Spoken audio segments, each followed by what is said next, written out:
Have you ever wondered how crocodiles, those ancient beasts, manage to hunt so successfully? Well, buckle up, because it turns out they're not just relying on brute strength, they're using math and physics. Yes, that's right. Millions of years ago, these reptiles cracked the code, and evolution has kept them on the same winning path ever since. Now let's talk about a weird quirk you might not even know you have: eating rocks. Crazy, right? But it makes perfect sense. You see, this isn't just a random habit. It's a survival strategy. You might remember as a kid eating small pebbles to help digest your food.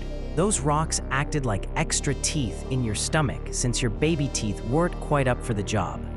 But as you grew, you started munching on bigger stones, some of which could weigh over 10 kilos. But why? Here's the kicker. When you fill your lungs with air, they act like little water wings. Each liter of air pushes aside a liter of water. If you weigh the same as that water, you float. But here's where rocks come in.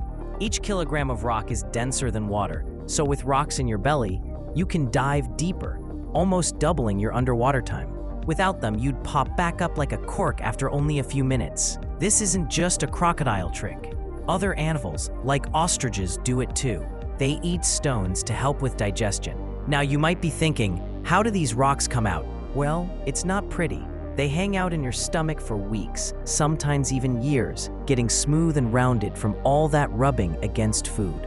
And if you're stressed, you might even vomit them up. But wait, there's more. When you're underwater, those rocks help you maintain a perfect periscope position, keeping almost all of your body hidden while just your eyes and nostrils peek above the surface. This makes you a master of stealth. Prey barely notices you, just a floating stick in the water. You're basically a geometry genius, using light refraction to your advantage, allowing you to keep an eye on your surroundings without being seen. Over time, you've built up a mental archive of your prey's habits. You know their routines like the back of your claw. You've watched birds collect twigs for nesting, and you've learned to balance a twig on your snout to attract food. Talk about working smart, not hard. But it doesn't stop there. Crocs are so cunning that some have learned to watch human routines, slipping into watering holes before livestock arrive. This has made them one of the most dangerous predators out there, even tasting human flesh. Let's dive a bit deeper, shall we? Your lungs are like the steering wheel of your body in water. Want to dive? Just shift your lungs back. Want to float? Push them forward. It's all about precision and control. And those little black bumps on your jaw?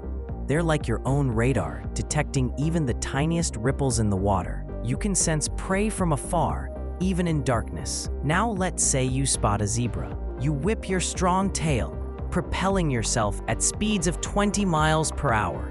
And when you get close, you unleash your powerful bite, almost 4 times stronger than a lion's. But those teeth are just hooks, not knives, so you can't just swallow the whole zebra. No problem. You've got a trick up your sleeve called the death roll.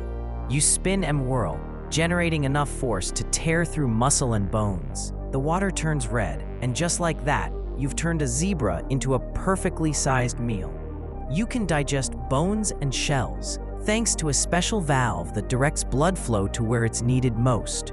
It's all about efficiency. After that feast, you can go months without hunting again. While other animals are using energy to stay warm, you soak up the sun to save yours. You even have clever ways to cool down.